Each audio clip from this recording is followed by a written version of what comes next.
with before we can get into those three key words is the concept of time travel. Now, the question is always, does time travel exist? I know it sounds like science fiction, and if you've grown up with movies the way that I have, your mind probably goes to movies like Blast from the Past or Buck Rogers in the 25th Century, or TV shows like Doctor Who, all kinds of movies like Somewhere in Time. Obviously, the big one is Back to the Future, right? All three iterations of those.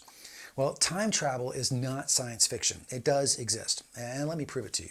Right now on the planet, I can travel from here to a place with a dirt road that leads into a lake, and someone is at that lake chucking a spear to catch a fish so that they can eat that night. And when I travel from here to there, I come almost as an astronaut. I come as a future time traveler back to the past, and I talk to them about fishing. Now, they probably look at me, and like many people do when they're confronted with someone who's a little farther along than they are, they go, "Can you help me? Can you give me a hand up? Does the dollar stretch farther? Can you give me an insight on infrastructure? Can we pave the road? Is there an easier way to fish? Do you have a better hook?" And a lot of conversations to the past really revolve around that. Time travel to the past has been what most of missions has been centered on. Generally, we go from our present somewhere in the past, and we're a little farther ahead. And we talk about the equivalent of the frozen fish aisle at Walmart. Of course, we don't have the heart to tell them about frozen fish section at Costco. I think that would just blow their mind. So we come in and we want to help because we can help. But we have a remarkable platform whenever we go to the past. We can take all of the things that have worked up to our present, and we can be more informed as we go to the past. We understand a little bit more about sustainable farming. We understand a little bit more about community development.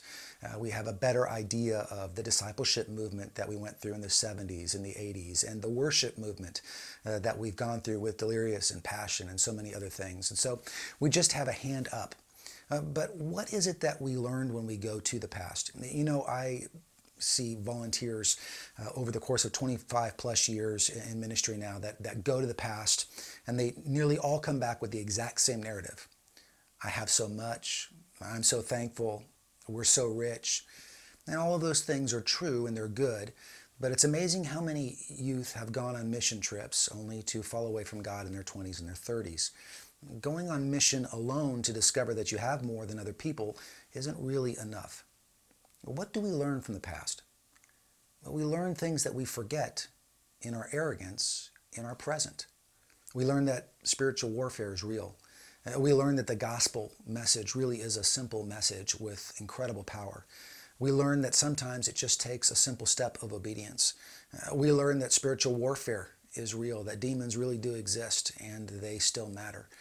Now, there's so many things that we forget. And so a part of our job at Grace Point is to help disciple our people as they travel backwards in time.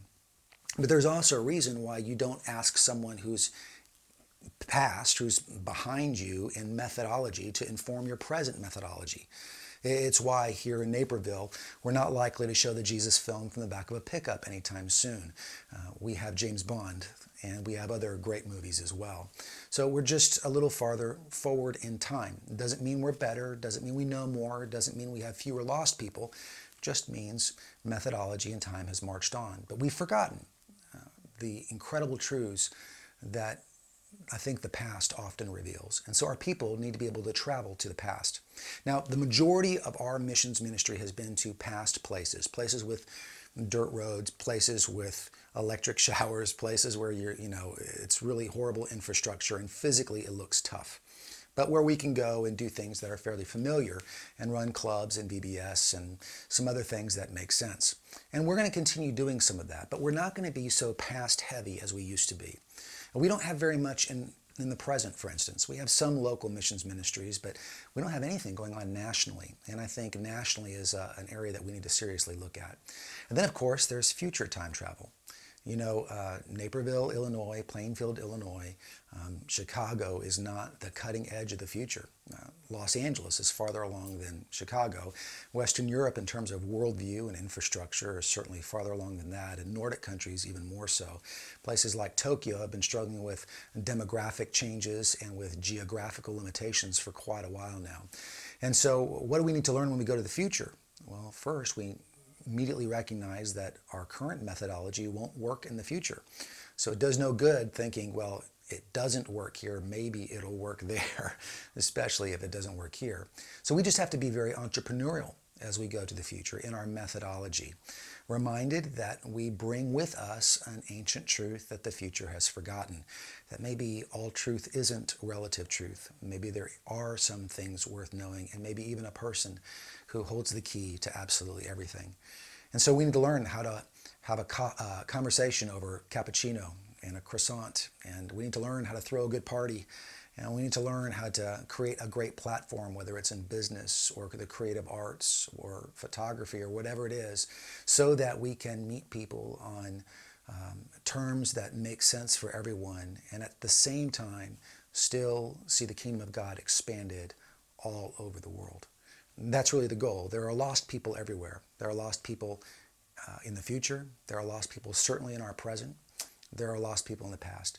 We want to reach them all. And so our strategy moving forward isn't to focus on just one aspect of time travel. It's to focus on all three.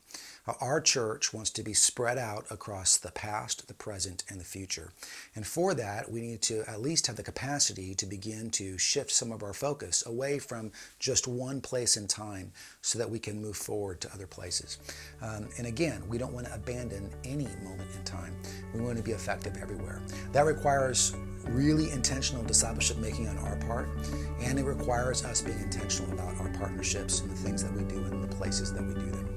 So hopefully this concept will help contextualize some of what's to come as we get into some of those key words and some of the aspects of our church planting and mission strategy moving forward.